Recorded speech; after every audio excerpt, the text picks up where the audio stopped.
হে আমার মুরব্বিয়ানেরা, বাবারা শুনে রেখে দিন। এই জন্য আমার আল্লাহ কোরআনের মধ্যে বললেন, ইয়া আইয়ুহান নাসু উবুদু রাব্বাকুমুল্লাযী খালাকাকুম ওয়াল্লাযীনা মিন ক্বাবলিকুম লাআল্লাকুম তাত্তাকুন। হে মনুষ্য জাতি, হে মানুষ সকল, তোমরা রবের ইবাদত করো যিনি তোমাদেরকে সৃষ্টি করেছেন, তোমাদের পূর্বের মানুষগুলোকে সৃষ্টি করেছিলেন। উদ্দেশ্য একটাই, কারণ উদ্দেশ্য একটাই, লাআল্লাকুম তাত্তাকুন, যাতে করে তোমরা মুত্তাকি হয়ে যেতে পারো। তাহলে ইবাদত এই কারণে স্বচ্ছ বানানোর জন্য, ইবাদত করার নির্দেশ এই কারণে পরিষ্কার বানানোর জন্য, ইবাদত করার নির্দেশ এই কারণে যাতে করে ত্রুটি মুক্ত হতে পারে। ইবাদত করার নির্দেশ এই কারণে যাতে করে বান্দা পরিষ্কার হতে পারে।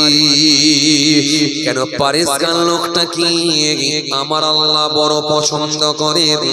এজন্য রাসূলুল্লাহ বললেন, ক্বালা আতকাকুম ইনদাল্লাহি ক্বালা ইনদাল্লাহি আতকাকুম। রাসূলুল্লাহ সুন্দর করে জানিয়ে দিলেন, পরিষ্কার লোকটা, স্বচ্ছ ব্যক্তিটা, সেই ব্যক্তিটা আল্লাহর কাছে সম্মানীয়।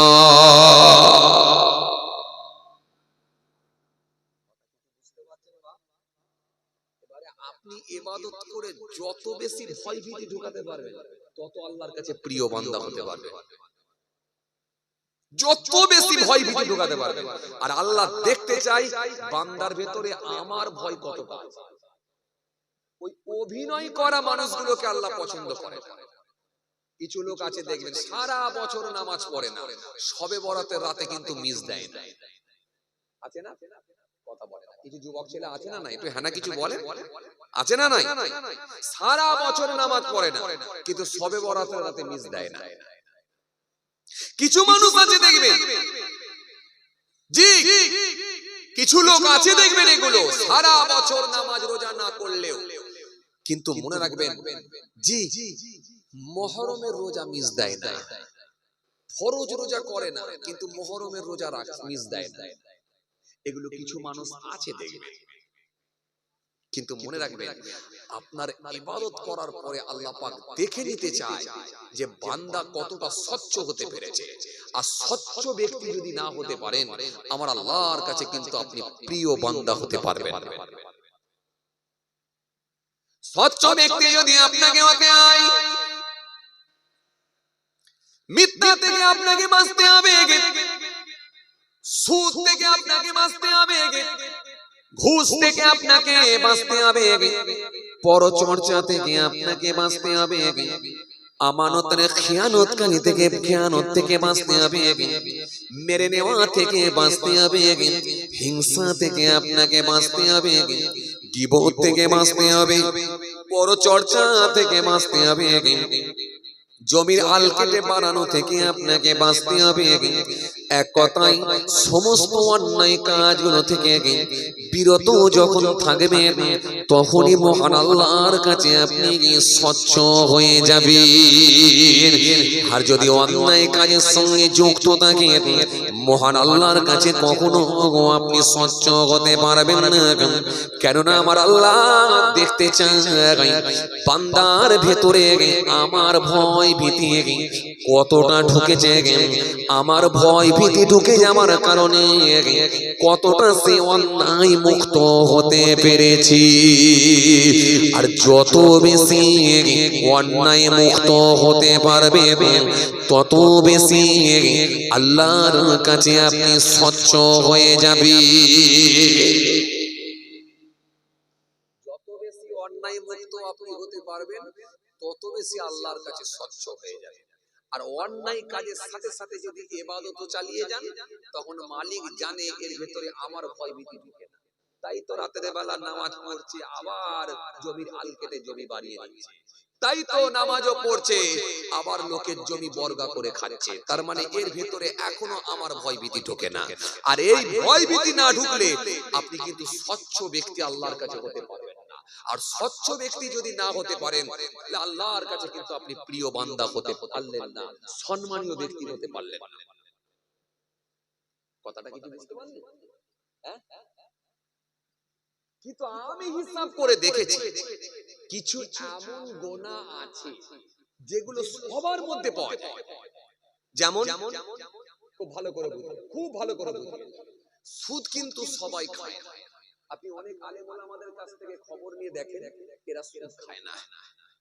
অনেক হাফেজ সাহেব আছে সুদ খায় না, অনেক হাজি সাহেবও আছে কিন্তু সুদ খায় না। কথা বলেন, সুদ খায় না। অনেক হাফেজ সাহেবের বাড়িতে খবর নিয়ে দেখেন, তার বউ কিন্তু বেপরদা হয়ে চলে যায়। অনেক হাজি সাহেবের বাড়িতে খবর নিয়ে দেখেন, তার বউ কিন্তু বেপরদা হয়ে চলে যায়। অনেক আলেমের বাড়িতে খবর নিয়ে দেখেন, তার বউ কিন্তু বেপরদা হয়ে চলে যায়। আপনি খবর নিয়ে দেখেন, অনেক আলেম কিন্তু লটারির টিকিট কাটে না, লটারি কাটে না। অনেক হাজি সাহেব আছে লটারি কাটে না, লটারি কাটে না। অনেক হাফেজ সাহেব আছে লটারি কাটে না।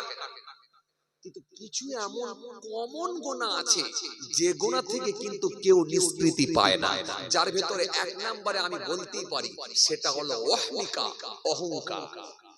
এই অহংকার এত মারাত্মক একটা গুনাহ, একটা ভাইরাস, এটা কম বেশি সবার ভেতরে ঢুকে আছে। কথা বলে না, শুধু যে পয়সাওয়ালা লোকের ভেতরে ঢুকে আছে তা না। এই অহংকার কিন্তু অনেক বক্তা ওয়াইজিনের ভেতরে ঢুকে আছে।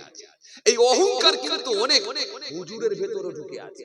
এই অহংকার কিন্তু অনেক পীর সাহেবের ভেতরে ঢুকে আছে। এই অহংকার কিন্তু অনেক ওয়াইজিনের ভেতরে ঢুকে আছে। এই অহংকার কিন্তু অনেক হাজী সাহেবের ভেতরে ঢুকে আছে। হিংসা এটা এমন একটা কমন গুনাহ, এটা সবার ভেতরে হয়ে আছে। কেউ একটা বড় বাড়ি করলে প্রতিবেশী একজন মানুষের হিংসা হয়, কিন্তু এর ভেতরে আপনি অবাক হয়ে যাবেন, একটা হাফেজ সাহেবের ভেতরেও কিন্তু হিংসা ঢুকে আছে, একটা হুজুর সাহেবের ভেতরেও কিন্তু হিংসা ঢুকে আছে, একটা ওয়াইজিনের ভেতরেও কিন্তু হিংসা ঢুকে আছে, একটা বক্তার ভেতরেও কিন্তু হিংসা ঢুকে আছে, একটা পীর সাহেবের ভেতরেও কিন্তু হিংসা ঢুকে আছে। কেউ যদি একটু বেড়ে যায়, কারো যদি একটু চাহিদা বেড়ে যায়, আর একজন বক্তা মেনে নিতে পারছে না। কেউ যদি একটু আগিয়ে যায়, কারো যদি চাহিদা একটু বেড়ে যায়, কেউ যদি একটু ডেভেলপ করে, কেউ যদি একটু আগিয়ে যায়, আর একটা পীর সাহেব কিন্তু মেনে নিতে পারছে না। এই যে হিংসা, এই যে অহংকার, এগুলো হলো মারাত্মক ভাইরাস। কথা কিছু বুঝতে পারছেন? তাহলে আপনাকে আমি কি বুঝাতে চেয়েছিলাম, সব গুনাহ কিন্তু সবাই করে না।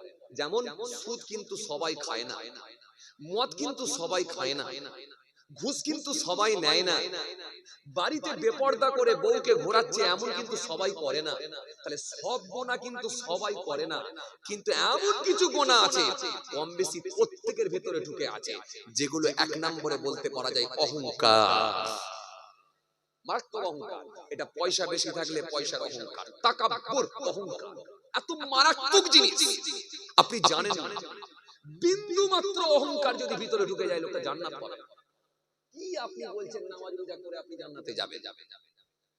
আপনি জানেন না হাদিস কোরআনের দৃষ্টি দিয়ে যদি দেখা হয়, জান্নাতে যাওয়া লোক খুব কম, খুব কম, খুব কম। 1000-এ মাত্র একজন লোক জান্নাতে যাবে, 999 জন জাহান্নামে যাবে। আপনি অবাক হয়ে যাবেন, 50,000 লোকের ভেতরে মাত্র 50টা লোক জান্নাতে যাবে, বাকি সব জাহান্নামে যাবে। এর ভেতরে কি নামাজি ছিল না বলে মনে হয়? এর ভেতরে কি দাড়িওয়ালা ছিল না বলে মনে হয়?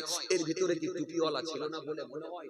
এর ভেতরে কি আপনার কি বলে রোজাদার ছিল না বলে মনে হয়? এর ভেতরে কি যাকাত দেনেওয়ালা লোক ছিল না বলে মনে হয়? কে বলেছে 50,000 লোকের ভেতরে আপনি 10,000ও নামাজি পাবেন না? আর 40,000 লোক না হলে নামাজ রোজা করে না, দিন ধর্ম করে না, মেনে নিয়েছি। 40,000 লোক না হলে করে না, 50,000 লোকের ভেতরে আপনি 10,000 লোক নামাজি, রোজাদার, টুপিওয়ালা পাবেন না? হ্যাঁও বলে না, নাও বলে না, কিছুই বলে না। হ্যাঁও বলে না, নাও বলে না। ঘুমিয়ে পড়লেন না আপনারা? ঘুমিয়ে পড়েছেন না জেগে আছেন? আমার ওয়াজ কিছু বুঝতে পারছেন আপনারা? 50,000 লোকের ভেতরে আপনি 10,000 লোক নামাজি, রোজাদার, টুপিওয়ালা, দাড়িওয়ালা পাবেন না? আপনার কি মনে হয় পাওয়া যাবে না? জুম্মার দিনে মসজিদে জায়গা দিতে পারছেন না, তাও ভরসা করে বলতে পারছেন না যে নামাজি লোক অনেক আছে। কি মুশকিলে পড়েছি আল্লাহ। এই তাবারুকি দিয়ে ছেড়ে দেবো না, কিছুই বলছে না কেন? জুম্মার দিনে মসজিদে জায়গা দেওয়া যায় না, উপর তলায় জায়গা দেওয়া যাচ্ছে না, নিচে তলায় জায়গা দেওয়া যাচ্ছে না, বারান্দায় জায়গা দেওয়া যাচ্ছে না, মসজিদ প্রাঙ্গণে জায়গা দেওয়া যাচ্ছে না, চত্বরে পুরো ভর্তি হয়ে যাচ্ছে। এরপর 50,000 লোকের ভেতরে 10,000 নামাজি পাবেন না আপনি? পাওয়া যাবে না? 50,000 লোকের ভেতরে 10,000 লোক নামাজি পাওয়া যাবে না? আরে বাবা, 10,000 লোক যদি নাও পান, আমি কমিয়ে দিলাম, 45,000 যদি বেনামাজি হয়, 5,000 নামাজি পাবেন না? 50,000-এর ভেতরে 5,000 পাবেন না? এই পাবেন পাবেন। তো 50,000-এর ভেতরে যদি 5,000 লোক দাড়িওয়ালা নামাজি টুপিওয়ালা হয়, যাচ্ছে কটা? মাত্র 50টা। আজ কিছু বুঝতে পারছেন? এই আজ কিছু বুঝতে পারছেন? তার মানে বিশালটা বিশালটা বিশালটা। এই জন্য আপনাকে আমি প্রথমে একটা হাদিস বলেছিলাম, আপনি ইবাদত করে যদি স্বচ্ছ না হতে পারে, স্বচ্ছ যদি না হতে পারেন, এক কথায় আপনার ভেতরে যদি আল্লাহর ভয়ভীতি না ঢোকে, আপনি জান্নাত পাবেন না। জানেন কত আলেম জাহান্নামে যাবে? কানে হাত দিয়ে যারা স্টেজে উঠে চিল্লাচ্ছে, কত আলেম জাহান্নামে যাবে জানেন? কি বলছেন আপনি? কি বলছেন আপনি? হাদিসে এসেছে, নবী সাল্লাল্লাহু আলাইহি ওয়াসাল্লাম স্পষ্ট জানিয়েছেন, হাদিসটা সহিহ মুসলিম শরীফের মধ্যে এসেছে, রাসূল সাল্লাল্লাহু আলাইহি ওয়াসাল্লাম বলেন কিয়ামতের ময়দানে একটা শ্রেণীর আলেম জাহান্নামে যাবে, একটা শ্রেণীর দাতা জাহান্নামে যাবে, একটা শ্রেণীর শহীদ জাহান্নামে যাবে। কোন বর্ণনায় এসেছে একটা শ্রেণীর হাজী সাহেব জাহান্নামে যাবে। আমি আপনাকে আগেই যেটা বলেছি, জাহান্নামে কে বলেছে আপনি দাড়ি টুপি রাখলে জান্নাতে চলে যাবেন? কে বলেছে? কে বলেছে আপনাকে? শুনেন, আবার বলি একটা কথা, জান্নাতে যেতে হলে একমাত্র আল্লাহর দয়া, তার হাবিবুল্লাহর সুপারিশ। যদি আল্লাহ দয়া করে কাউকে maaf করেন তো আলহামদুলিল্লাহ, আর যদি বলে অঙ্ক বুঝে নেব, তাহলে অবশ্যই 100% অবস্থা খারাপ হয়ে যাবে, সে যেই হোক। কেন? আপনি জানেন না, আপনি আলেম, আপনি দাড়িওয়ালা, আপনি টুপিওয়ালা, আপনি নামাজি, আপনি সুদ খান না, ঘুষ নেন না, আপনার বউকে বেপরদা করে রাখেন না, আপনি মিথ্যা কথা না বলে পণ্য বিক্রি করেন না, আপনি গ্যাঁজার টান মারেন না, আপনি নিজের দিক দিয়ে দেখছেন খুব ফ্রেশ, কিন্তু আপনার ভেতরে ছিল ইলম, ছিল এই ইলমের একটা অহংকার ভেতরে ছিল যে এই চত্বরে আমার মতো বড় আলেম আর নাই। এই যে ভিতরে একটা অহংকার ঢুকে আছে, ইলমের অহংকার, এই ইলমের অহংকারে আপনি শেষ হয়ে যেতে পারেন। অহংকার, তাকাব্বুর, অহংকার, এটা ইলমের হতে পারে, বংশের হতে পারে, সৌন্দর্যের হতে পারে, প্রভাব প্রতিপত্তির হতে পারে, সম্পত্তির হতে পারে, পয়সার হতে পারে, ইবাদতের হতে পারে। যে কোনো ভাবে যদি একটা অহমিকা, খালি একটা তাকাব্বুর অহংকার যদি ভিতরে ঢুকে যায়, আপনার আমল শেষ হতে পারে। আমার কথা কিছু বুঝছেন আপনারা? হ্যাঁ, কথা কিছু বুঝতে পারছেন? বড় পীর সাহেবের কাছে ইবলিস শয়তান ধোঁকা দিতে গেছে, বড় পীরের কাছে। আল্লাহ, বড় পীরের কাছে। কে বড় পীর? যে বড় পীর ঘোষণা দিলেন मैंने एक साल ना खाया ना पिया ना सोया। যে বড় পীরকে আল্লাহ এত বড় আল্লাহর মাহবুব বান্দা ছিলেন, এমন ইলম আল্লাহ দান করেছিলেন, জি, যিনি এক বছর খান না, পান করেন না, ঘুমান না, সেই বড় পীরকে ধোঁকা দিতে যাচ্ছে ইবলিস শয়তান।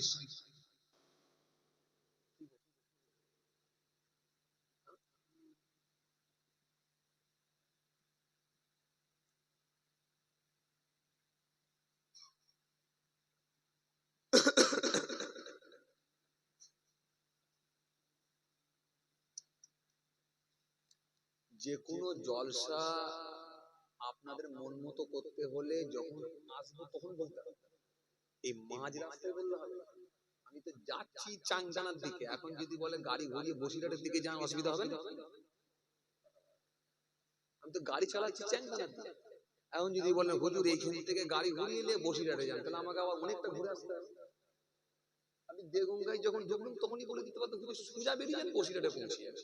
তা আমি যখন সুজা এলাম তখনই বলতে পারতেন হুজুর সে আজরাইল ফেরেশতা যে ওয়াজটা করেছিলেন ওইটা তাহলে করে দিত।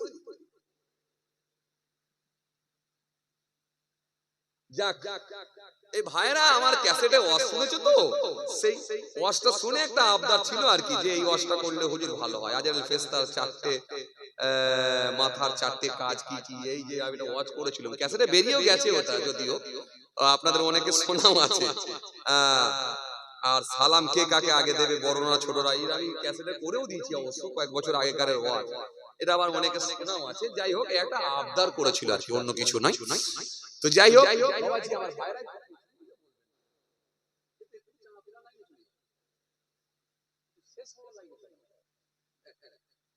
যাক চলুন, যেটা নিয়ে আমি বুঝাতে চাইছিলাম এটাই হোক আজকে। খেয়াল করেন বাপ, তাহলে এই সামান্য পরিমাণ যদি অহমিকা ঢুকে যায় তার আমল শেষ হয়ে যেতে পারে। কথা কিছু বুঝতে পারছেন? এই কথা কিছু বুঝতে পারছেন আপনারা? কেন? হাদিস এসেছে হযরতে মাসউদ রাদিয়াল্লাহু তাআলা আনহু থেকে বর্ণিত হাদিস, قال رسول الله صلى الله عليه وسلم لا يدخل الجنة من كان في قلبه مثقال ذرة من كبر। এই হাদিসের মধ্যে এসেছে নবী সাল্লাল্লাহু আলাইহি ওয়াসাল্লাম বলছেন, হযরত ইবনে মাসউদ রাদিয়াল্লাহু তাআলা আনহু থেকে বর্ণিত হাদিস, আল্লাহ নবী সাল্লাল্লাহু আলাইহি ওয়াসাল্লাম বলেন বিন্দু মাত্র যদি কারোর ভেতরে ওয়াহমিকা ঢুকে যায় সেই ব্যক্তিটা ধ্বংস হয়ে যাবে। আচ্ছা এবার আপনারা বলেন, যারা সুদ খায় না, ঘুষ নেয় না, বেপরদা হয়ে নিজের বউকে রাখে না, আচ্ছা আপনি বলেন তো এমন কোন বক্তা এমনও আছে তাদের ভিতরে অহমিকা আছে না? কথা বলে না, এটা তো সুদ খায় না। আমি অন্য দিক দিয়ে ধরছি আর কি, যে গুনাহ মুক্ত এখনো হতে পেরেছি কিনা। আচ্ছা আপনারা বলেন তো দেখি, এমনও হাফেজ সাহেব আছে যার ভিতরে অহংকার আছে না নাই? এমনও বক্তা আছে যার ভিতরে অহংকার আছে না নাই? এমনও ওয়াইজিন আছে যার ভিতরে অহংকার আছে না নাই? এমনও হুজুর আছে তার ভিতরে অহংকার আছে না নাই?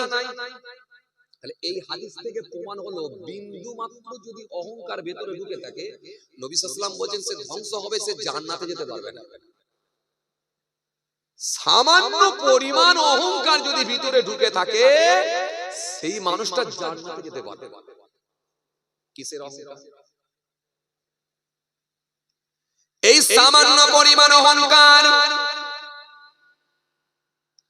হতে পারে সেটা পয়সার অহংকার, হতে পারে সেটা রূপের অহংকার, হতে পারে সেটা ইলমের অহংকার, হতে পারে সেটা বংশের অহংকার, হতে পারে সেটা জ্ঞানের অহংকার। যদি সামান্য পরিমাণ অহংকার, তার প্রভাব প্রতিপত্তির অহংকার, সম্পত্তির অহংকার, আহারে ইলমের অহংকার, আমলের অহংকার, সামান্য পরিমাণ যদি ভিতরে ঢুকে যায়, নবী বলছে সামান্য পরিমাণ অহংকার ঢুকে থাকলে ওই মানুষটা জান্নাতে যেতে পারবে না। সামান্য পরিমাণ অহংকার ভিতরে ঢুকে থাকলে জান্নাতে যেতে, কত খারাপ জিনিস বুঝতে পারছেন? আরে বাবা সাধারণ লোককে আপনি কি বলবেন? ও সুদখোর, ও মদখোর, ও ঘুষখোর, ও লটারিখোর, বিরাট গুনাহগার আমরা বলে। কিন্তু কত হাফেজ সাহেব, কত মওলানা সাহেব, কত ইমাম সাহেব, কত হুজুর সাহেব, কত পীর সাহেব, কত বক্তা সাহেব, তাদের ভিতরে অহংকার ঢুকে আছে, তাদের ভিতরে হিংসা ঢুকে আছে। তার মানে এখনো পাপ মুক্ত হতে, কথা বলে না, পাপ মুক্ত হতে। বড় পীর আব্দুল কাদের জিলানী রাহমাতুল্লাহ আলাইহি হুজুরের কাছে ইবলিস শয়তান গিয়ে ধোঁকা দেয়, ও বড় পীর আজকে নিয়ে আমি তোমাকে নিয়ে 73 নম্বরে ফেলেছি না। ও বড় পীর তুমি তোমার ইলমের জোরে বেঁচে গেলে। বড় পীর সাহেব এত জ্ঞানী মানুষ ছিলেন, এরপরও তিনি বুঝতে পারলেন যদি একবার আমি বলে ফেলি আমি আমার ইলমের জোরে বেঁচে গেছি তাহলে না জানি আমার মালিক নারাজ হয়ে যাবে। বড় পীর সাহেব সেই সময় বললেন, লা হাওলা ওয়ালা কুওয়াতা ইল্লা বিল্লাহ আলিয়ুল আযীম। এটা পড়ে নিয়ে বললেন, হে ইবলিস সরে যা, আমি আমার ইলমের জোরে বাঁচি না, আমাকে আমার মালিক আল্লাহ বাঁচিয়েছে।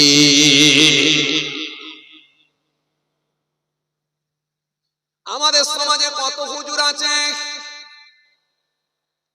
ওয়াজ করে ফাটিয়ে ফেলেছে, নামার পরে কমিটি বলছে হুজুর যা দিলেন তোলপাড় হয়ে গেল, আপনার মতো বক্তা পাওয়া মুশকিল। হুজুর ফুলে ফেপে একেবারে অস্থির হয়ে গেল, হয়ে গিয়ে একটু মনে মনে চিন্তা করে দেখলো সত্যি তাই, আমার থেকে তো ভালো বক্তার এই চত্বরে নাই। যদি এই কথাটা ভিতরে চলে আসে তার সব শেষ হয়ে গেল।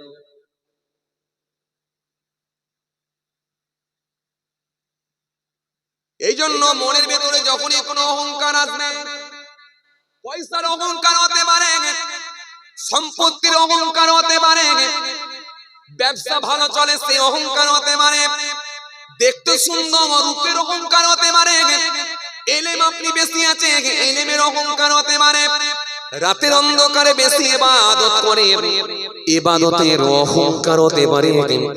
যদি এরকম সামান্য পরিমাণ অহংকার ভিতরে আসে, নবী হাদিসের মধ্যে জানিয়েছে কাল কিয়ামতের ময়দানে মানুষটা জান্নাতে যেতে পারবে না। কেন? অহংকারী ব্যক্তিকে আমার আল্লাহ কখনোই পছন্দ করেন না। হাদিসে কুদসির মধ্যে এসেছে আল্লাহ পাক বললেন, অহংকার হলো আমার চাদর। অহংকার কার চাদর? আল্লাহ বলছেন আমার চাদর। হাদিসে কুদসির মধ্যে পাওয়া যায় আল্লাহ রাব্বুল আলামিন বললেন, অহংকার হলো আমার চাদর, যে ওই চাদরটা নিয়ে টানাটানি করবে আমি আল্লাহ তার গর্দানকে ছিঁড়ে ফেলবো। সামান্য পরিমাণ অহংকার ভিতরে ঢুকে গেলে ওই মানুষটা 100% জান্নাত পাবে না, তার গর্দানকে আল্লাহ ছিঁড়ে ফেলবেন। অন্য জায়গায় নবী হাদিসের মধ্যে জানিয়েছে কাল কিয়ামতের ময়দানে অহংকারী ব্যক্তিগুলোকে কিয়ামতের ময়দানে পিপিলিকার ন্যায় আল্লাহ জড়া করে দেবে। কিয়ামতের ময়দানে পিপিলিকার ন্যায় জড়া হয়ে যাবে অহংকারী ব্যক্তি। এজন্য আল্লাহ আপনার পয়সা দিয়েছেন, আপনি 5 বার হজ করেছেন, হাজী সাহেব বলে যেন আপনার ভেতরে অহংকার না চলে আসে, আপনার ভেতরে তাকাব্বুর না চলে আসে, আপনার ভেতরে যেন এরকম যেন মনে না চলে আসে এই চত্বরে 5 বার কেউ হজ করতে পারে না, আমি তো 5 বার চত্বরে, এই চত্বরে যদি হজ সবথেকে বেশি কেউ করে থাকে আমি করেছি। যদি এই ভিতরে আপনার এই ভাবনাটা চলে আসে তাহলে এটাই হলো অহংকারী কথা। আর সামান্য অহংকার ভিতরে ঢুকে থাকলে জান্নাতে যেতে পারবেন না। বিশাল চাপ, বিশাল চাপ, যদি হিসাব নেওয়া হয় শেষ শেষ। কথা কিছু বুঝতে পারছেন? এই জন্য অহংকার ছিল কার? ইবলিস শয়তানের। আল্লাহ রাব্বুল আলামিন সেই দিনে বলেছিলেন আদমকে সিজদা দাও, ইবলিস বলেছিল আল্লাহ আদমের থেকে আমি শ্রেষ্ঠ। এই আজ আপনাদের প্রত্যেকেরই জানা আছে, সেদিনে খালি ইবলিস বলেছিল আল্লাহ আদমের থেকে আমি শ্রেষ্ঠ। আল্লাহ বলেন ওটা আমি জানি না, ওটা আমি শুনতে চাই না, তুমি আদমকে সিজদা দেবে কি না দেবে এটা বলো। সেই সময় ইবলিস বলেছিল আল্লাহ আদমকে আমি সিজদা দিতে পারবো না, কেননা আদম হলো মাটির তৈরি আর আমি ইবলিস হলাম আগুনের তৈরি। এই যে ইবলিসের ভেতরে এই কথাটা বলে নিজেকে শ্রেষ্ঠ বলে দাবি করেছিল, সামান্য পরিমাণ অহংকার যদি ভিতরে ঢোকে, এই যে একটা অহংকারী কথা বলার কারণে আল্লাহ তার আমলগুলোকে সব বরবাদ করে দিলেন। ইবলিসের মতো আমল পৃথিবীর জমিনে এমন কোন জায়গা নাই যেখানে ইবলিসের সিজদা নাই। সাত আসমানে এমন কোন জায়গা নাই যেখানে ইবলিসের সিজদা নাই। ইবলিসকে আল্লাহ এত বেশি জ্ঞান দিয়েছিলেন যাকে মুআল্লিমুল মালাকুত বলা হয়। ফেরেশতাদের উস্তাদ আল্লাহ করে দিয়েছিলেন। ফেরেশতাদেরকে তিনি ইবলিস শিক্ষা দিত, কিন্তু একটা কথা বলার কারণে সব আমলকে বরবাদ করে আল্লাহ পাক তাকে বের করে দিলেন। ফাখরুজ, দূর হয়ে যা, বেরিয়ে যা, আমার কাছে কোনো জায়গা নাই, তোর ভেতরে আছে অহংকার। এই জন্যই পৃথিবীর জমিনে যারা অহংকারী করে কথাবার্তা বলেছিলাম, এই পৃথিবীর জমিনে যারা সম্পত্তির অহংকার করেছিলাম, ক্ষমতার অহংকার দেখিয়েছিলাম, শক্তির অহংকার দেখিয়েছিলাম, আমার আল্লাহ পাক তাদেরকে নির্মূল করে দিয়েছেন, শেষ করে দিয়েছেন। আপনি যদি একবার তাফসীর পড়ে দেখেন আপনি অবাক হয়ে যাবেন। ফিরাউনের মতো এত বড় সাহসী ব্যক্তি, এত বড় প্রভাবশালী ব্যক্তি, যাকে আল্লাহ পাক একেবারে নির্মূল করে দিয়েছেন, পানিতে ডুবিয়ে ডুবিয়ে ডুবিয়ে চুপিয়ে মেরেছেন। নমরুদের মতো শক্তিশালী বাদশা, যে বলেছিল নিজেকে খোদা বলে দাবি করেছিল, রব বলে দাবি করেছিল, এত বড় শক্তিশালী বাদশাকে আল্লাহ মশার কামড় দিয়ে পৃথিবী থেকে নির্মূল করেছিলেন, শেষ করে দিয়েছিলেন। সাদ্দাতের মতো বাদশাকে আমার আল্লাহ অহংকারী কথা বলার জন্য নিজে জান্নাত বানাবো, নিজের জান্নাত দেখে নেব, নিজে জান্নাত বানাবো, আল্লাহর জান্নাতে যাব না বলে সে চিৎকার দিয়েছিল। আমার আল্লাহ তাকেও নির্মূল করেছিলেন, তার জান্নাত না পর্যন্ত দেখতে দেন না। কারকের মতো প্রভাবশালী ব্যক্তিকে আমার আল্লাহ মাটির নিচে ঢুকিয়ে দিয়েছিলেন, নাম নিশানা মিটিয়ে দিয়েছেন, তাদের অস্তিত্বকে আল্লাহ বিলীন করে দিয়েছেন। এজন্য কোরআন শরীফের মধ্যে আল্লাহ সুন্দর করে বলেছে, ওয়ালাকাদ আহলাকনাল কুরুনা মিন ক্বাবলিকুম লাম্মা যালামু ওয়াজআতুহুম রাসূলুহুম বিল বাইয়িনাত ওয়া মা কানু লিয়ুমিনু কাযালিকা নাজিজিল কওমাল মুজরিমিন। আল্লাহ সুন্দর করে বললেন, হে পৃথিবীর মানব, তোমাদের পূর্বের বহু প্রজন্মকে আমি আল্লাহ ধ্বংস করে দিয়েছি, নির্মূল করে দিয়েছি। লাম্মা যালামু, যখন তারা জুলুম করেছিল, ওয়াজআতুহুম রাসূলুহুম বিল বাইয়িনাত, অথচ আমি আল্লাহ তাদের কাছে নবী রাসূলদেরকে পাঠিয়েছিলাম। আমি আল্লাহ পাক আমার দোস্ত, আমার বন্ধুদেরকে পাঠিয়েছিলাম। পয়গম্বর নবী রাসূলরাও তাদের কাছে গিয়েছিল, ওই কওমের মানুষগুলোর কাছে গিয়েছিল। মুসা নবী গিয়েছিল, ঈসা নবী গিয়েছিল, দাউদ নবী গিয়েছিল, সুলাইমান নবী গিয়েছিল, আইয়ুব নবী গিয়েছিল, ইউসুফ নবী গিয়েছিল, জাকারিয়া নবী গিয়েছিল, এহিয়া নবী গিয়েছিল, ইউনূস নবী গিয়েছিল, হুদ নবী গিয়েছিল, লূত নবী গিয়েছিল, এহিয়া নবী গিয়েছিল, সুলাইমান নবী গিয়েছিল, ইদ্রিস নবী গিয়েছিল, মুসা কালিমুল্লাহ গিয়েছিল। এই সমস্ত নবী রাসূলদেরকে আমি আল্লাহ পাঠিয়েছিলাম, প্রমাণাদি সহ তারা গিয়েছিল, আমার আসমানি কিতাবগুলো নিয়ে তারা গিয়েছিল। লিউমিনু, কিন্তু তারা ঈমান আনে না। তারা কেন ঈমান আনে না? তারা সেই সময় অহংকারী কথা বলেছিল, তারা সেই সময় তাকাব্বুরি করেছিল, তারা বলেছিল দরকার নাই, আল্লাহর জান্নাতে যাব না।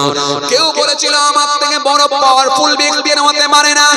এই যে মাস্তানি করেছিলাম, অহংকারী কথাবার্তা বলেছিলাম, ও বান্দা, তাদের অস্তিত্বকে আমি আল্লাহ বিলীন করে দিয়েছি, তাদের নাম নিশানা আমি আল্লাহ মিটিয়ে দিয়েছি, তাদের ক্ষমতাকে আমি আল্লাহ ভেঙে চুরমার করে দিয়েছি।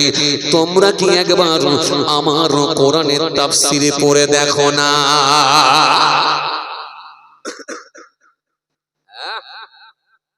কোরআনের তাফসীর পড়ে দেখো। কি তুমি পয়সা করেছো, তিনতলা বাড়ি করেছো বলে এত অহংকার কিসে? এই চত্বরে আমার সবথেকে বড় বাড়ি।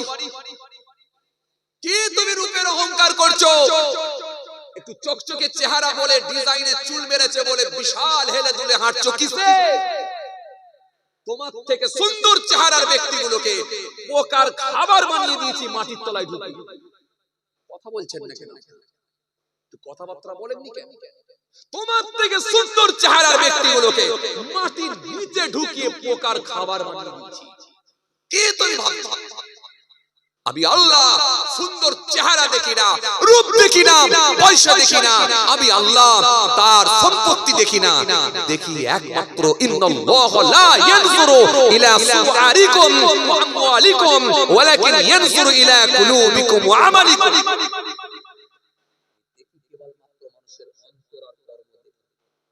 আমি চেহারাও দেখি না, সুন্দর চেহারাও দেখি না, আর তাদের সম্পত্তিও আমি দেখি না। দেখি একমাত্র কি তাদের অন্তর দেখি আর কর্মটা দেখে কি করেছিল। এইসব বড় বড় পাওয়ারফুল ব্যক্তিগুলোকে নাম নিশানা মিটিয়েছি। কোরআনের তাফসীর পড়ো, আলাম তারা ইলাল্লাযী হাজ্জা ইব্রাহিম ফি রাব্বিহি আন আতাহুল্লাহুল মুলক। আলাম তারা, আপনি কি দেখেন না? ইলাল্লাযী, তার দিকে, হাজ্জা ইব্রাহিম, যে ইব্রাহিম নবীর সঙ্গে বিতর্ক করেছিল, বিতর্কে লিপ্ত হয়েছিল। ইব্রাহিম নবীর সঙ্গে বিতর্ক করেছিল কে? ইব্রাহিম নবীর সঙ্গে তর্কে লিপ্ত হয়েছিল কে? দ্বন্দ্ব কার সঙ্গে ছিল? ইব্রাহিম নবীর সঙ্গে কার ঝগড়া? কার সঙ্গে? এরা কিছুই বোঝে না। এত ওয়াজ শুনছেন এতদিন ধরে, ওয়াজ শোনার বয়সটাকে কাজে লাগান। নিজের বয়সটা না হলে না কাজে লাগাবেন, না লাগাবেন তো ওয়াজ শোনার বয়সটা লাগান কাজে। প্রত্যেকের তো দুটো করে বয়স আছে, একটা নিজের বয়স আর একটা হলো ওয়াজ শোনার বয়স। এখানে যে লোকটা 80 বছর বয়স হয়ে গেছে, খালি 55 বছর তো খালি ওয়াজই শুনছে, আরে কথা বলে না। 55 বছর ওয়াজ শোনার পরে যদি সুলাইমান নবীর আব্বার নাম কি যদি এখনো বলতে হয়, তাহলে কি শিখলেন আপনি? 55 বছর ওয়াজ শোনার পরে যদি বলা হয় ঈসা নবীকে আল্লাহ কোন কিতাব দিয়েছিল, এটা যদি আবার আমাকে বলে দিতে হয়, তাহলে 55 বছর কি ওয়াজ শুনলেন আপনি? ওয়াজ শোনার বয়সটা কাজে লাগান। নিজের বয়স কাজে না লাগাতে পারেন, না লাগাবেন, দরকার নেই। নিজের বয়স একটা আলাদা আছে, ওয়াজ শোনার বয়স একটা আছে, তো ওয়াজ শোনার বয়সটাকে কাজে লাগান। ওয়াজ শোনার বয়স আছে না প্রত্যেকের? কথা কয় না। ওয়াজ শোনার বয়স নাই, এই কথা বলে না। এই ওয়াজ শোনার বয়স নাই আপনাদের? নেই। এখানে এমন লোক আছে যে লোকটা 80 বছর বয়স, 55 বছর খালি ওয়াজ শুনছে। যে লোকটা 40 বছর বয়স, সেই খালি 15 বছর ওয়াজ শুনছে। যে লোকটার 20 বছর বয়স, সেই লোকটা খালি 4 বছর ওয়াজ শুনছে। যে লোকটা 35 বছর বয়স, সেই মানুষটাই তো খালি 16 বছর ওয়াজ শুনছে। যে লোকটার আপনার কি বলে 50 বছর বয়স, সেই লোকটা ওয়াজ শোনার বয়স হয়ে গেল, ওয়াজ শোনার বয়স হয়ে গেল 28 বছর। তুই 28 বছর ওয়াজ শোনার পরে আপনি এখনো পর্যন্ত বলতে পারছেন না যে ইব্রাহিম নবীর সঙ্গে কে তর্ক করেছিল? ইব্রাহিম নবীর সঙ্গে ঝগড়া কে করেছিল? তর্ক কে করেছিল? কথা বলে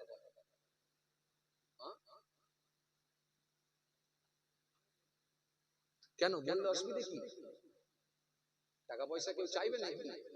তাহলে বলেন ইব্রাহিম নবীর সঙ্গে কে তর্ক করেছিল, ঝগড়া করেছিল কে?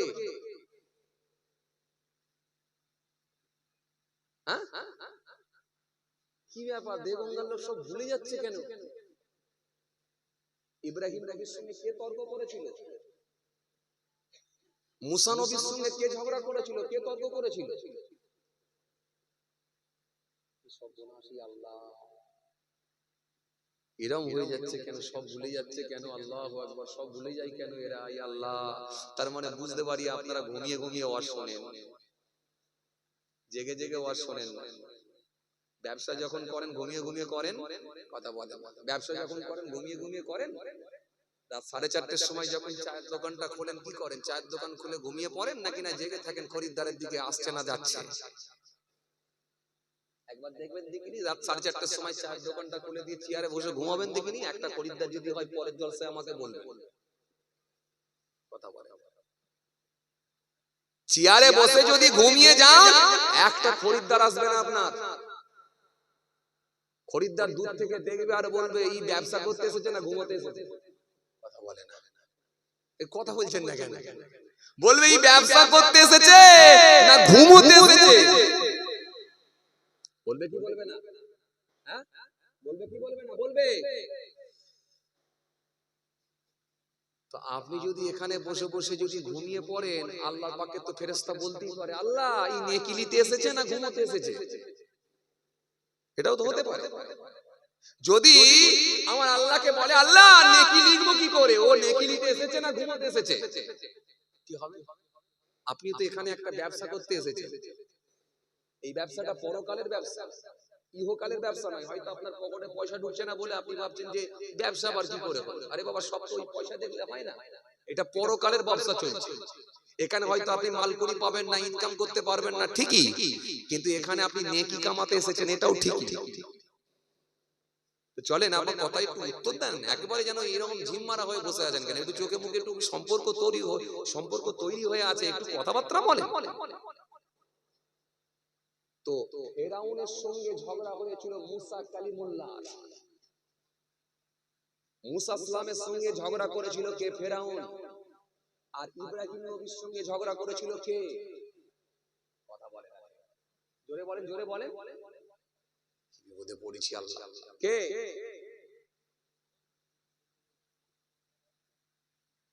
এই হামেশা বসিয়ে রেখেছে, বলে তুই বল। তো আপনি জানেন না এটা? কোরআনের মধ্যে জিজ্ঞেস করেছি নাকি? বিপদে পড়েছি আল্লাহ। যে হ্যাঁ, ইব্রাহিম নবীর সঙ্গে ঝগড়া হয়েছিল কার? নমরুদ। এজন্য আল্লাহ কোরআনের মধ্যে বলেন, আলাম তারা, আপনি কি তাকে দেখেছেন? ইলাল্লাযী, তার দিকে Hadza Ibrahim. Hadza Ibrahim, Hadza মানে বিতর্ক, বিতর্ক করেছিল ইব্রাহিম নবীর সঙ্গে। কি নিয়ে? ফি রব্বিহি, রব নিয়ে, আল্লাহ নিয়ে ঝগড়া করেছিল। টাকা নিয়ে, পয়সা নিয়ে নয়। আমাদের ঝগড়া হয় কি নিয়ে? আরে কথা বলে না, এই লোকগুলো কি? আমি এত বছর এখানে আসছি তো এরকম জায়গা বুঝতে পারিনি, আপনারা কথা বলছেন না কেন? আমাদের সমাজে ঝগড়া হয় কি নিয়ে? টাকা পয়সা নিয়ে, অর্থ নিয়ে, সম্পত্তি নিয়ে। দুই ছেলের ভেতরে ঝগড়া কি নিয়ে? আব্বা মারা যাওয়ার আগে এক কাঠা জমি কাউকে যদি বেশি লিখে দেয়, এক কাঠা জমি কারোর যদি কম হয়ে যায়, কোর্টেতে মামলা কিন্তু চলতে রইল। চলছে না? এটা হলো সম্পত্তির লড়াই, এটা হলো জায়গার লড়াই। দুই ভাই পর পর দেখা যায়, খালাতো ভাই আর মামাতো ভাই, দুজনের মুদিখানা দোকান। খরিদ্দার যদি একজনের বেশি যায় আর একজনের যদি খরিদ্দার কম হয়ে যায়, সেখানে মনোমালিন্য জায়গা তৈরি হয়, ঝগড়া হয়। টাকা পয়সা নিয়ে ঝগড়া, সম্পত্তি নিয়ে ঝগড়া। ও বাবাজি আমার ভাইরা, এগুলো নিয়ে আমাদের ভেতরে ঝগড়া হয়। কিন্তু ইব্রাহিম নবীর সঙ্গে নমরুদের ঝগড়া হয়েছিল টাকা নিয়ে, পয়সা নিয়ে, সম্পত্তি নিয়ে নয়। ফি রব্বিহি, রব নিয়ে, আল্লাহ নিয়ে ঝগড়া। কেন? ইব্রাহিম নবী বলেছিলেন, আমার আল্লাহ যিনি জমিন আসমানের মালিক, তিনি। মন খুলে বলেন, জোরে বলেন, আমার রব যিনি জমিন আসমানের মালিক, তিনি সবের মালিক, তিনি হলেন আমার রব, আমার আল্লাহ, তিনি হলেন আমার রব। কিন্তু নমরুদ বলেছিল, হলো না, আমি হলাম খোদা, আমি হলাম রব। এজন্য আল্লাহ সুন্দর করে বললেন, ইব্রাহিম নবীর সঙ্গে ঝগড়া হয়েছিল। আলাম তারা ইলাল্লাযী হাজ্জা ইব্রাহিম, হাজ্জা বিতর্ক হয়েছিল, ঝগড়া হয়েছিল। ফি রব্বিহি, রব নিয়ে, আল্লাহ নিয়ে ঝগড়া।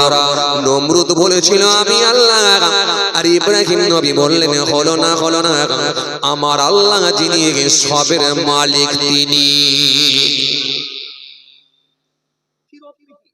রব নিয়ে ঝগড়া, আল্লাহ নিয়ে ঝগড়া। টাকা নিয়ে, পয়সা নিয়ে নয়, সম্পত্তি নিয়ে নয়, গাড়ি বাড়ি নিয়ে নয়, জমি জায়গা নিয়ে নয়, কারবার ব্যবসা নিয়ে নয়, আল্লাহ নিয়ে ঝগড়া। ঝগড়াটা হয়েছিল কি নিয়ে? আল্লাহ। ফি রাব্বিহি আন আতাহুল্লাহুল মুলক, আন আতাহুল্লাহুল মুলক। অথচ আমি আল্লাহ তাকে দিয়েছিলাম রাজত্ব। কাকে? নমরুদকে। নমরুদকে আমি আল্লাহ বাদশাহী দিয়েছিলাম, রাজত্ব দিয়েছিলাম। কি রাজত্ব? অবাক হয়ে যাবে। তার রাজত্ব সম্পত্তি যদি একবার তুলে ধরা হয় আপনাকে অবাক করে দেবে ভাই। কি আপনি পয়সা, টাকা পয়সা করেছে?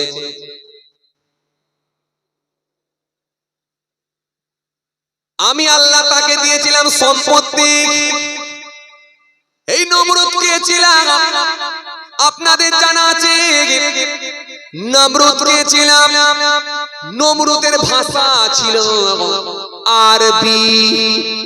নমরুদ আরবি ভাষায় কথা বলতো। নমরুদ ছিল একজন কুখ্যাত একজন বাদশা।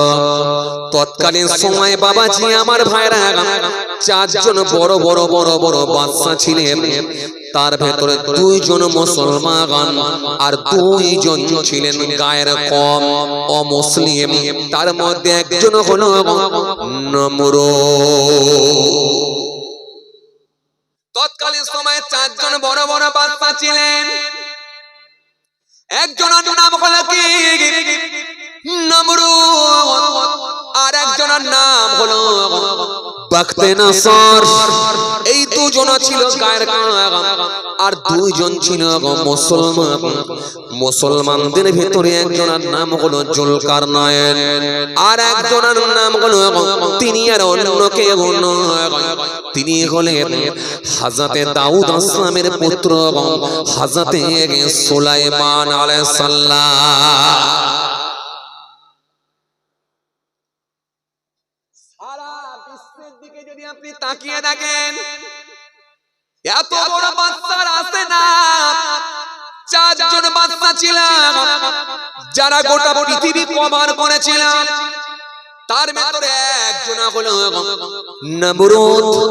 নমরুদকে আল্লাহ কি বাদশাহী দিয়েছিলেন আপনি অবাক হয়ে যাবেন।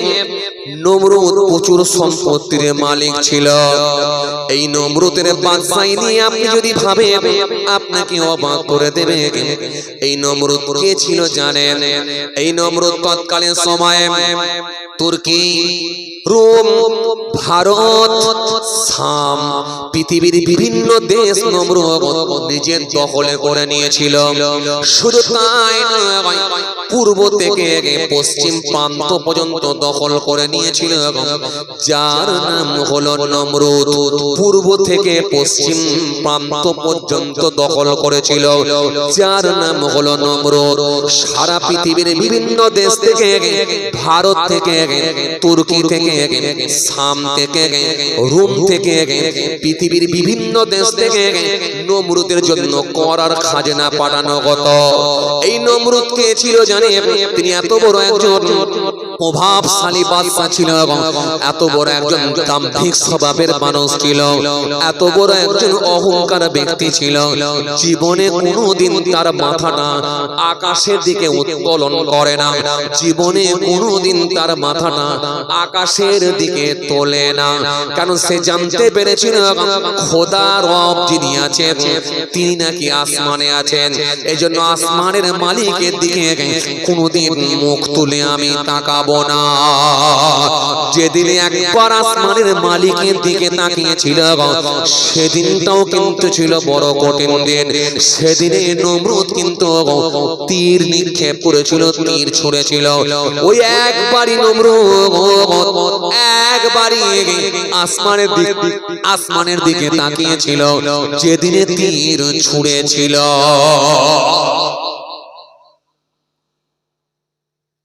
জীবনে কোনোদিন আকাশের দিকে মাথা তোলে, জীবনে কোনোদিন আকাশের দিকে মাথা উত্তোলন করে না।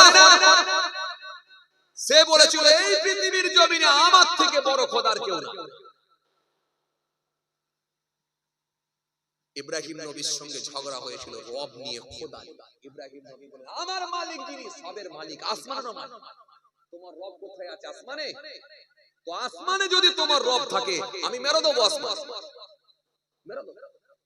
আপনাদের জানা আছে নমরুদ উড়ে গেল কোথায়? আল্লাহকে তীর মারবে। এই ওয়াজ আপনাদের জানা আছে না? কথা বলে না, এই ওয়াজ জানা আছে না? এই ওয়াজ জানা আছে। নমরুদ উড়বে কি করে? ড্রোন নাই, হেলিকপ্টার নাই, রকেট নাই, এরোপ্লেন নাই, উড়বে কি করে? ইবলিস শয়তান এসে বলল, চিন্তা করো না বন্ধু, তুমি সুকুন নিয়ে এসো। সুকুনের সঙ্গে কুরসি লাগাও, লাগিয়ে ওই কুরসির উপরে তুমি বসো। আর এই সুকুনের দৃষ্টি যেদিকে যাবে সেদিকে তোমাকে উড়িয়ে নিয়ে যাবে। তুমি গোশতের টুকরা উপরে ঝুলিয়ে দাও, মাংস উপরে ঝুলিয়ে দাও, আর সুকুনের দৃষ্টি যদি উপর দিকে যায় তোমাকে উপরে উড়িয়ে নিয়ে যাবে। আবার গোশতের টুকরা নিচে ঝোলাবে তো সুকুন তোমাকে নিচে নিয়ে যাবে। যখন এই পরামর্শ দিল, নমরুদ সেই পরামর্শ অনুযায়ী কাজ করল। সুকুনকে লোভ দেখিয়ে গোশতের টুকরা উপরের দিকে ঝুলিয়ে রেখে সুকুনের দৃষ্টি উপর দিকে যায়, তো নমরুদ উপরে যায়, উড়ে উড়ে উপরে চলে যায়। আরো দূর, আরো দূর, আরো দূর, আরো দূর, এত দূর চলে যায় যেখানে যাওয়ার পরে আর পৃথিবীর জমিনে কোনো ঘর বাড়ি জমি জায়গা কিছু দেখা যায় না। নমরুদ তখন বুঝতে পারলো তাহলে আসমান আর খুব বেশি দূরে না। তার মানে এখান থেকে যদি তীর মারি, এই তীর গিয়ে আল্লাহকে লেগে যাবে। নাউযুবিল্লাহ মিন যালিক। আল্লাহকে মেরে পৃথিবীর মালিক আমি তো ছিলাম, এবারে আসমানের মালিক। নমরুদ হায়াত পেয়েছিল একদিন, দুদিন, 3 দিন না, 1700 বছর, 1700 বছর বেঁচেছিল। 1700 বছর মানে বিশাল লম্বা না? কথা কয় না, বিশাল লম্বা হায়াত। আপনি আমি আমরা সবাই আজকের দিনে মানুষ কত বছর বাঁচে? 100 তো পার হয়, কথা বলছেন। তৎকালীন সময় তো তবু কিছু মানুষ 100 পার করে দিত। আর তার পূর্বে যদি ফিরে যান 250, 300, 400 বছর ধরেও লোক বেঁচেছে, 900 বছর, 500 বছর, 700 বছরও বেঁচেছে। কিন্তু নমরুদ এত লম্বা হায়াত পেয়েছিল, 1700 বছর, 1700 বছর হায়াত পেয়েছিল। 1700 বছর হায়াত পাওয়ার কারণেতে সে ভেবেছিল আমি তো মনে হয় আর জীবনে মরবই না। এগুলোকে দিয়ে আমার রব দেখাতে চান, পৃথিবীর মানুষকে শিক্ষা দিতে চান, ও পৃথিবীর মানুষ সজাগ হও, কনসাস হও, সচেতন হও। এত বড় বড় পালোয়ানকে আমি আল্লাহ নির্মূল করেছি, শেষ করে দিয়েছি। তোমরা কি ভাবছো? এই নমরুদ কে ছিল আপনাদের জানা আছে? নমরুদ একটা বিশাল সিংহাসন বানিয়েছিল। যে সিংহাসনে নমরুদ একবার যখন আরামের সঙ্গে বসতো, ওই সিংহাসনকে বহন করে নিয়ে যাবার জন্য 4 জন হাতি দরকার হতো। একটা সিংহাসনের ডান দিকের পায়া একটা হাতির পিষ্টে, সিংহাসনের বাঁ দিকের পায়া আর একটা হাতির পিষ্টে, সিংহাসনের পেছনের ডান দিকের পায়া আর একটা হাতির পিষ্টে, সিংহাসনের পেছনের বাঁ দিকের পায়া আর একটা হাতির পিষ্টে 4 জন হাতি বহন করে নিয়ে যেত নমরুদের সিংহাসন। এত বিশাল বড় সিংহাসন। এই সিংহাসনে নমরুদ বসতো, এই সিংহাসনে নমরুদ বসে 4 জন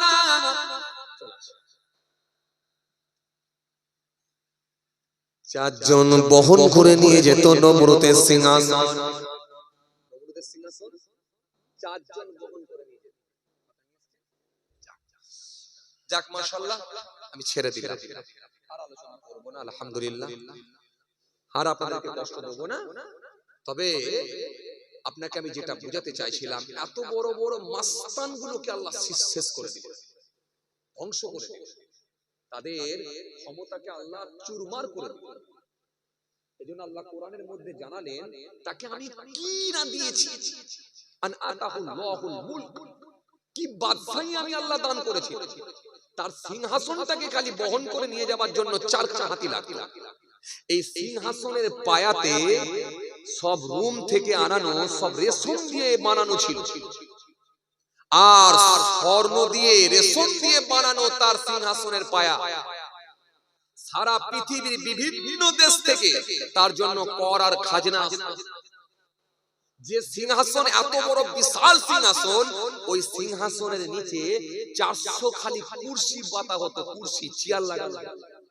এগুলো যারা নমরুদের একেবারে খুব হিতকাঙ্ক্ষী, যারা খুব কাছের মানুষ, যারা খুব দরদি, যারা মন্ত্রী হতে পারে, নমরুদের আপনার কি বলে বিশিষ্ট একেবারে, নমরুদের বিশ্বস্ত একেবারে জ্যোতিষী হতে পারে, যাদের জন্য খালি 400 খানা কুরসি লাগানো হতো।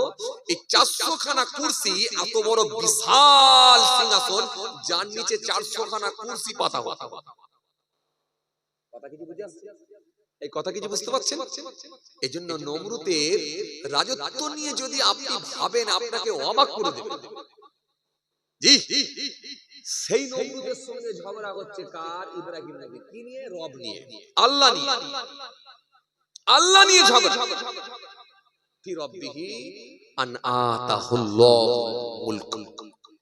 ইয ক্বালা ইব্রাহিম রাব্বিয়াল্লাযী ইউহয়ী ওয়া ইউমীত। ইয যখন ক্বালা, সে বলল, কি বলল? ইয ক্বালা ইব্রাহিম রাব্বিয়াল্লাযী ইউহয়ী ওয়া ইউমীত। লা সুন্দর করে জানালেন, ইয ক্বালা ইব্রাহিম, ইব্রাহিম নবী বলল, রাব্বিয়াল্লাযী, আমার রব যিনি ইউহয়ী ওয়া ইউমীত, আমার রব জিন্দাও করেন, মৃত্যু দেন।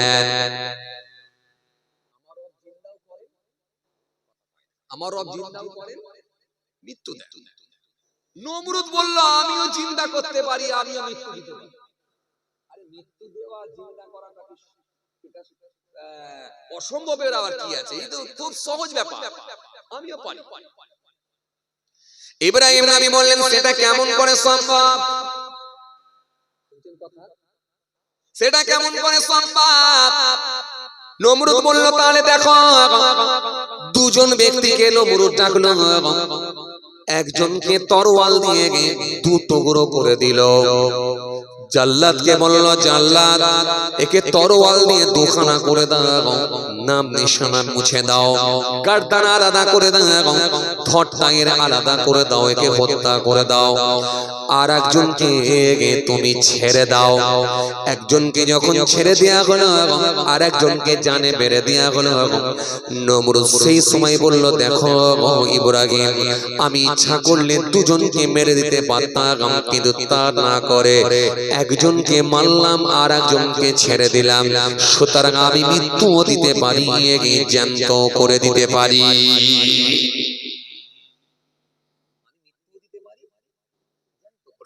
إذ قال إبراهيم ربي الذي يحيي ويميت। ইব্রাহিম নবী বলেছিলেন, আমার রব যিনি, তিনি জিন্দাও করতে পারেন, মৃত্যু দিতে পারেন। সে সেই সময় বলছে, قال انا يحيي ويميت, আমি জীবিত করতে পারি, আমিও মৃত্যু দিতে পারি। একজনকে ছেড়ে দিল, আর একজনকে দিয়ে বলল, আমি জিন্দাও করতে পারি, মৃত্যু দিতে পারি। قال انا احيي واميت। قال ابراهيم فان الله ياتي بالشمس من المشرق। قال ابراهيم، ইব্রাহিম নবী সেই সময় বললেন, فان الله, নিশ্চয় আল্লাহ তাআলা, ইয়াতি বিশ-শামস মিনাল মাশরিক, ইয়াতি আমার আল্লাহ উদিত করেন, আমার আল্লাহ তুলে দেন, বিশ-শামস মিনাল মাশরিক, সূর্যকে আমার আল্লাহ পূর্ব দিক থেকে তোলেন আর পশ্চিম দিকে ডোবান। ফাতি বিহা মিনাল মাগরিব, তুমি যদি রব হবে, তুমি যদি খোদা হবে, তুমি যদি আল্লাহ হবে, একদিন তাহলে পশ্চিম দিক থেকে সূর্যকে তুলে দেখাও।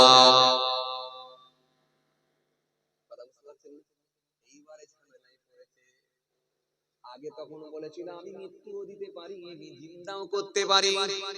ইব্রাহিম নবী বলেন, কি খাপাকে নিয়ে পড়েছি, একে তো বোঝানো মুশকিল। তখন ইব্রাহিম নবী একটু পেঁচিয়ে ধরলেন, ধরে বললেন, আমার রব যিনি প্রত্যেকদিন সূর্যকে পশ্চিম দিকে ডোবান, পূর্ব দিক থেকে তোলেন, তুমি যদি খোদা হবে, রব হবে, তো একদিন পশ্চিম দিক থেকে সূর্যকে তুলে দেখাও। ফাবহিতাল্লাযী কাফার, ফলে সে কাফির হতভম্ব হয়ে গেল, অবাক হয়ে গেল। আল্লাহু লা ইয়াহদিল কওমা আয-যালিমিন, আল্লাহ জালিমদেরকে কখনো সুপথ দেখান না। এই নমরুদের সম্পত্তি নিয়ে যদি বলা হয়, এত বিশাল সম্পত্তি ছিল, এই লোকটা অহংকারের জন্য শেষ হয়ে গেছে। আমি খোদা, আমার আজকে যে আলোচনার বিষয়বস্তু ছিল সে অহংকার। এই জন্য আমি আপনাদের সামনে কিতাব থেকে তুলে নিয়ে এসেছি। কিতাবের মধ্যে পেয়েছি আমি 10খানা টিপস আপনাদের সামনে নিয়ে এসেছি। যদি আপনি এই 10টা টিপস কাজে লাগাতে পারেন, অহংকার থেকে আমার মনে হয় 100% আপনি বাঁচবেন। এর ভেতরে 1 নম্বরে কি? নাম্বার 1, 1 নাম্বার হলো, ছেড়ে দিচ্ছি, না আর বলবো না, ছেড়ে থাক ছেড়ে দিচ্ছি।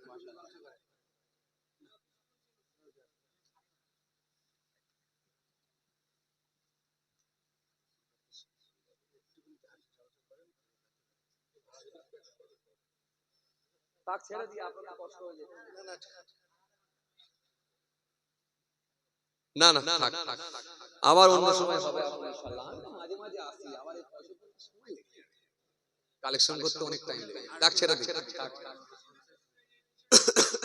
ও বলতে গেলে অনেক কথা আবার বেরিয়ে চলে আসবে, কথা বলতে গেলে অনেক কথা বেরিয়ে চলে আসবে। তাহলে আজকের আলোচনার বিষয়বস্তু কি ছিল? যে এমন কিছু গোনা আছে যেটা ভালো ভালো মানুষের ভেতরে ঢুকে আছে, সাধারণ লোক তো আছেই। তার মানে গোনামুক্ত মানুষ পাওয়া খুব কঠিন। আমি এটাই আপনাকে বুঝাতে চেয়েছি।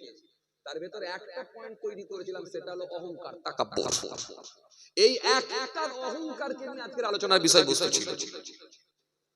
যাই হোক ভাইরা আমার, বন্ধুরা আমার, সাথী মহব্বতের ভাইরা, কোরআন হাদিস থেকে আপনাদের সামনে কিছু সীমিত জ্ঞান বুদ্ধি থেকে বাল্লিগু আন্নী ওয়ালাউ আয়া, আল্লাহ যতটুকু জানিয়েছেন এরই বীজখান থেকে কিছু আলোচনা করছিলাম। তার ভেতর থেকে আমি একেবারে শেষ লগ্নে যেটা আমি এসে বলতে শুরু করেছিলাম, যে অহংকার থেকে বাঁচার জন্য আমি 10খানা টিপস পেয়েছি কিতাব থেকে। এই 10টা টিপস যদি কেউ কাজে লাগাতে পারে, আমার বিশ্বাস ইনশাআল্লাহ সেই লোকটা অহংকার থেকে বাঁচবে। 10টা টিপস কিতাবের মধ্যে এসেছে, 10খানা পয়েন্ট তৈরি করে একেবারে টিপস দেওয়া আছে। এগুলোকে যদি কাজে লাগাতে পারে কেউ, আমার মনে হয় সে অহংকার থেকে ইনশাআল্লাহ বেঁচে যাবে। আর অহংকার এত বড় একটা খতরনাক গুনাহ, এমন ভাইরাস যদি কারো ভিতরে ঢুকে যায়, নিশ্চিতভাবে তার আমল শেষ করে দেবে, আমল শেষ করে দেবে, আমল ধ্বংস করে দেবে। কথা বুঝি আসছে? তো ভাইরা আমার, বন্ধুরা আমার, সাথী মহব্বতের ভাইরা, এই 10খানা পয়েন্ট নিয়ে আলোচনা করতে গেলে আবার অনেক সময় লেগে যাবে। কথা বুঝি আসছে? যাই হোক,